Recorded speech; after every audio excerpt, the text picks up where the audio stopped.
Kamusta po kayong lahat? 5 dahilan kung bakit marami ang hindi maniniwala sa iyo.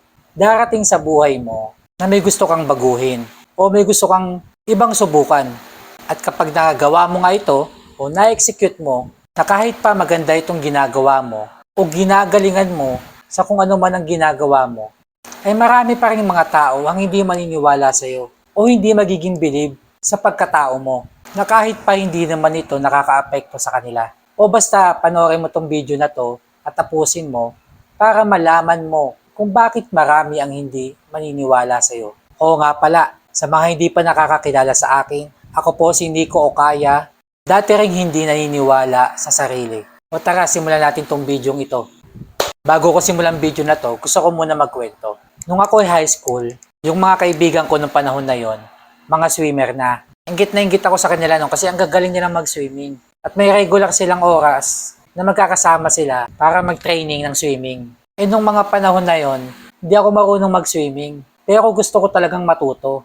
Ilang beses nila ako pinilit bago pa ako sumama. Kasi nga nahihiya ako at pakiramdam ko hindi ako matututo mag-swimming. At nung sumama na nga ako sa kanila, unti-unti natuto din ako. Na nung una, di pa ako naniniwala sa sarili ko na ako'y matututo mag-swimming. Until dumating yung time, nakasama na ako sa NCR palaro.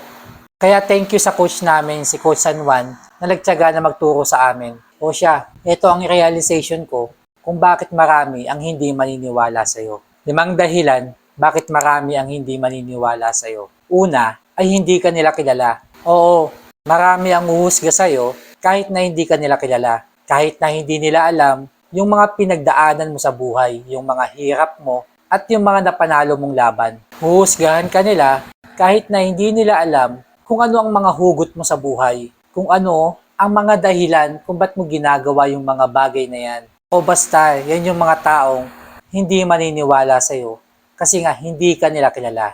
O next, 5 dahilan kung bakit marami ang hindi maniniwala sa'yo. At ang pangalawa nga ay ang kilala ka nila. Hindi nga sila maniniwala sa'yo kasi nga kilala ka nila. Ito yung mga tao na kasama mo simula pagkabata, o elementary, high school, college, yung mga kasama mo sa kalokohan. Alam nila kung gaano kakaloko na may mga panahon na kasama mo lang sila sa tuwing may kalokohan. Kasi nga hindi nila nakikita o hindi lang sila sanay na makita kang nagpa-progress o may ginagawang kakaiba. Medyo matatagalan ang pagtanggap nila sa bilang bagong ikaw. O next, 5 dahilan kung ba't marami ang hindi maniniwala sa'yo. Ang pangatlo nga ay mas magaling sila sa'yo. Hindi sila maniniwala sa'yo kasi nga mas magaling sila o pakiramdam nila mas magaling sila. Iisipin nila sa'yo na hindi mo kaya yan at sila lang ang tanging may kaya niyan. O kaya naman, sasabihin nila sa'yo na walang kwenta yung ginagawa mo.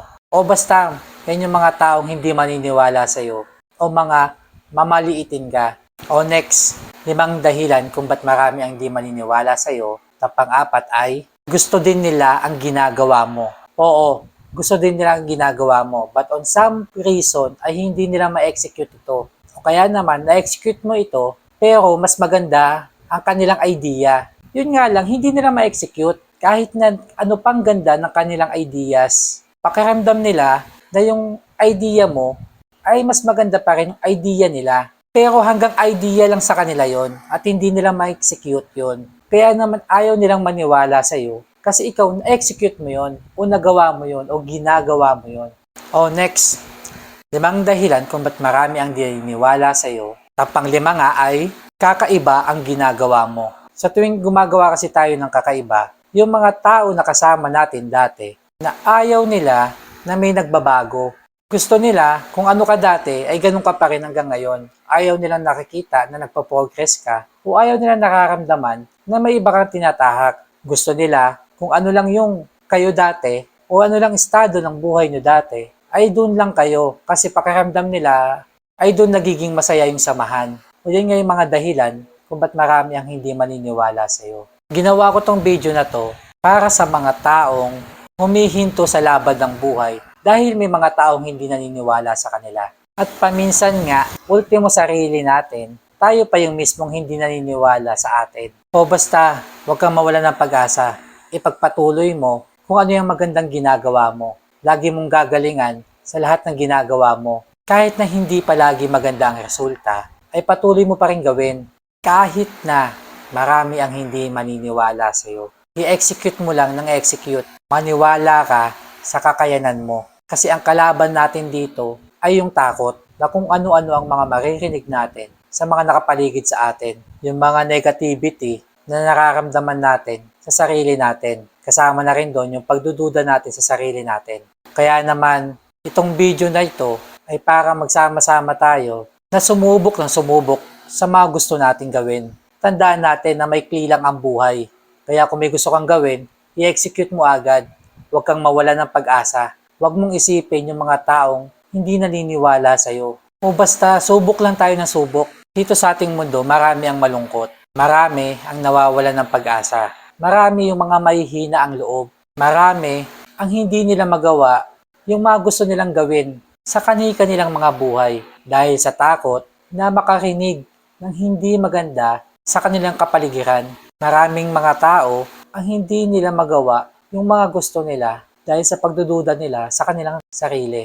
Ngayong alam mo na ang 5 dahilan kung ba't marami ang hindi maniniwala sa iyo, ay gamitin mo ito bilang isang motibasyon na kahit ano talagang gawin mo, ay mayroon pa rin talagang mga tao na hindi maniniwala sa iyo. Kahit pa napakaganda niyan, o kahit pa na hindi sila sasagasaan yan, o basta kahit anong gawin mo, ay marami ang hindi maniniwala sa iyo. Maikli lang ang buhay, kung anong gusto mong gawin, gawin mo, i-execute mo, naniniwala ako na kayang-kaya mo yan. Alam ko na may natutunan ka sa video ito. Kaya naman kung nagustuhan mo tong video na ito, huwag mong kalimutan na mag-react o mag-like para na rin marami ang makanood nito at ma-motivate sa video ito, ay i-share mo na rin ang video ito. Meron din pala akong YouTube channel. Huwag niyong kalimutan na mag-subscribe. Muli, ako si Nico Okaya, ang nagsasabing lagi mong gagalingan. Be yourself, be unique. Bye-bye! Thank you for watching.